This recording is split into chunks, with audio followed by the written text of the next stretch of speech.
Tem uma mudança. O ateísmo, ele não influencia em nada no meu comportamento, na minha postura ética e moral, porque ele não dita nada sobre isso. Respeitosamente, eu tenho que discordar da sua posição, porque o Paul Sartre, ele diz que ele defende, ele é considerado o pai, me corrija se eu estiver errado, do antinomismo, que é um desdobramento do ateísmo, que surgiu como resposta do iluminismo, um movimento francês que, com razões ou não, quis tirar a humanidade das trevas, da era das trevas, da igreja, enfim, e que propôs dar respostas para as grandes questões da vida dissociado da fé, dissociado da religião. Então, as últimas consequências, a negação de uma divindade, uma proximidade com a religião, acabou levando para o antinomismo. O antinomismo é não regra, é não norma, é não padrão.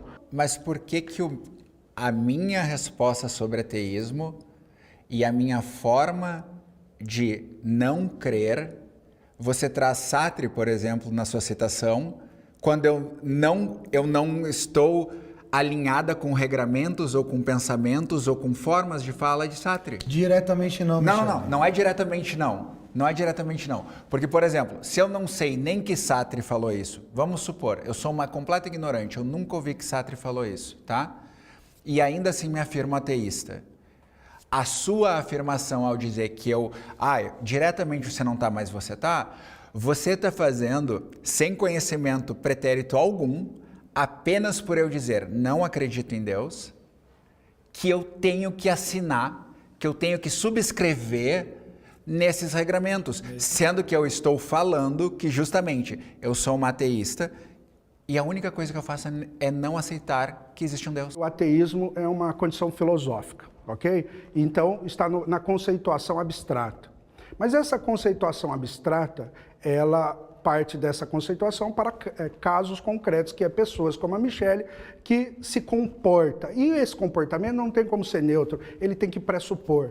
Então é aquilo que a gente estuda, né, em cosmovisão, que o ser humano em si, que é aquilo que defendia o nosso Augusto Comte, né, o positivismo, que é muito forte no Brasil, que, pelo menos essa parte, eu sei que filosoficamente a estrutura é outra, mas ele também fala sobre isso, a qual a ideia da ciência ser neutra. Mas por que existe divergências na biologia? Né? Tem, por exemplo, um biólogo chamado Michel Behe, que ele constrói uma ideia que não existe evolução e, por exemplo, tem muitos já acadêmicos que discordam disso, né?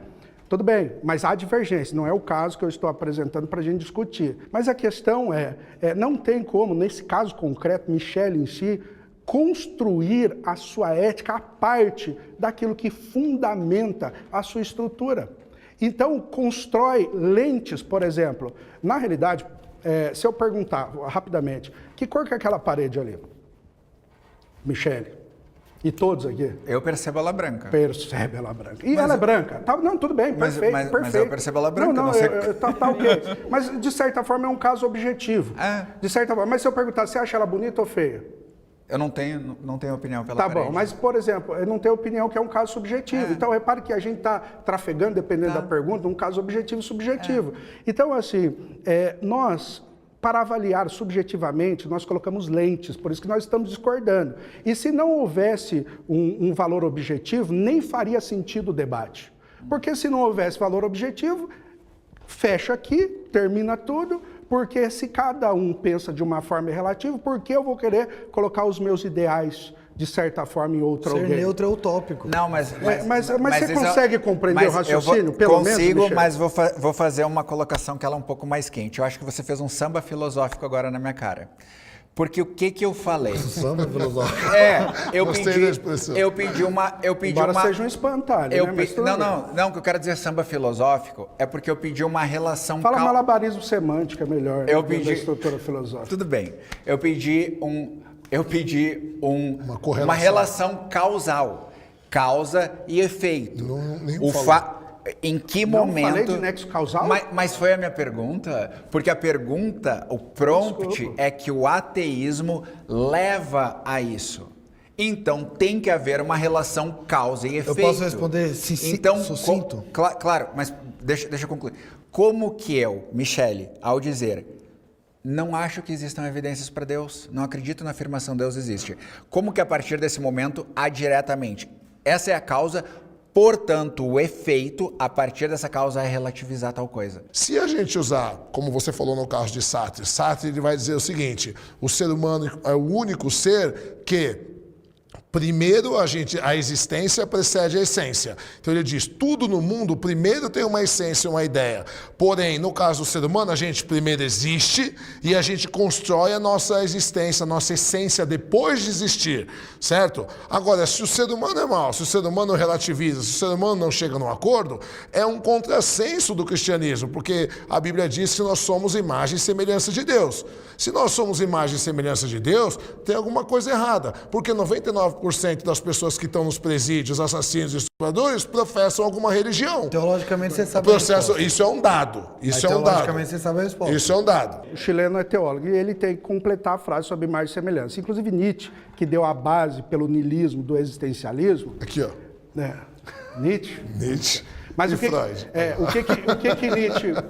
o que Nietzsche disse, né? Ou de repente ele não disse, mas é o que a gente estuda na literatura, a qual ele fala: Deus fez o homem à sua imagem e semelhança, e agora o homem, não, eu vou acrescentar, caído, faz deuses segundo a sua imagem e semelhança. E claro que o que ele diz de imagem e semelhança, hoje a Bíblia peremptoriamente, claramente apresenta que essa imagem está caricaturada e deturpada.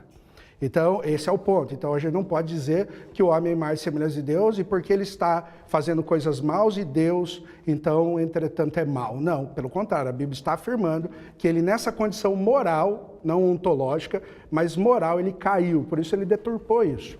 Então, a gente tem que ser, pelo menos, concluir filosoficamente como Hebreus 11:1, que não é simplesmente uma esperança se não tiver um fundamento. Primeiro fundamento todo fundamento tem esperança. Mas Adão não era caído e errou, pecou. Então, mas aí, teologicamente, ele tinha uma capacidade, e ele foi feito santo, a imagem e semelhança de Deus, mas Deus deu uma capacidade não só natural, porque se fosse natural ele não ia cair, mas sobrenatural dele responder contrário a essa natureza. E respondendo contrário a essa natureza, agora ele caricatura mas a não imagem é o que a Bíblia diz, quem está relativando é vocês. Como? Porque a Bíblia não diz isso? Porque a Bíblia não diz hora nenhuma isso. A Bíblia diz que ele era imagem e semelhança de Deus e que ele tinha uma ordem direta. Se ele era um homem perfeito igual a Deus, ele agiria como Deus. E aí quem diz que ele tinha essa capacidade, que ele fez... Você falou que a Bíblia não diz, mas ela diz, há condicionantes para isso. Lá em Gênesis capítulo 2, versículo 17, Deus ele fala, você é minha imagem e semelhança, parafraseando, mas é o que o texto está querendo dizer, mas entretanto você tem a condição de não ser, se você comer do fruto da norma. Havia uma condição, e essa condição ele decidiu ao contrário. No momento em que